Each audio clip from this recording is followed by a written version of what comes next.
యేసు రక్తమే జయం పరిచర్య ప్రైజ్ ద లార్డ్. మే 25వ తేదీ 2024. ఈరోజు దేవుని వాక్యము. అప్పుడతడు కనులెత్తి తన తల్లి కుమారుడును తన తమ్ముడైన బెన్యామీనును చూచి, మీరు నాతో చెప్పిన మీ తమ్ముడు ఇతడేనా అని అడిగి, నా కుమారుడా, దేవుడు నిన్ను కరుణించునుగాక అనెను. ఆదికాండము 43వ అధ్యాయం 29వ వాక్యము.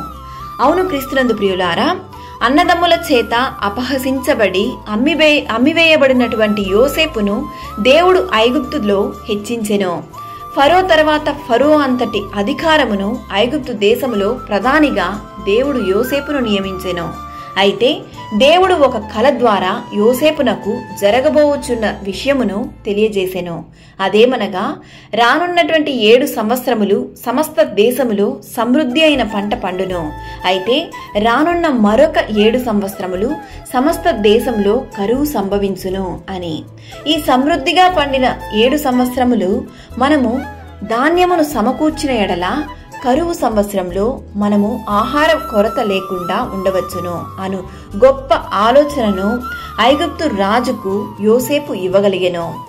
యోసేపు సహోదరులు కూడా వారు నివసిస్తున్న దేశంలో కరువు కలిగి ఐగుప్తుకు ధాన్యము నిమిత్తమై వచ్చెను.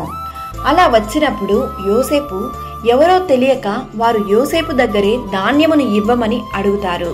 మొదటిసారి ధాన్యమునకు వచ్చిన సహోదరులతో యోసేపు ఇలా ప్రశ్నించెను, మీకు ఇంకనూ సహోదరులు ఎవరైనా ఉన్నారా అని అడిగి, బెన్యామీనును గూర్చి తెలుసుకొని, మీరు ఆ సహోదరుని కూడా పిలుచుకొని రండి, నేను మీకు ధాన్యము ఇచ్చెదను అని చెప్పుచున్నాడు.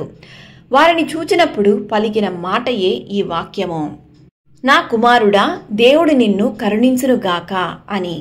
తనతో కూడా పుట్టిన సహోదరుల పట్ల యోసేపు చూసిన ప్రేమ, ఆప్యాయత దేవుడు చూచెను.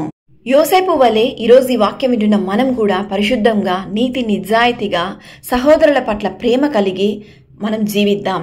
దేవుడు నిన్ను ఆశీర్వదించి దీవించునుగాక. ఆమెన్. God bless you.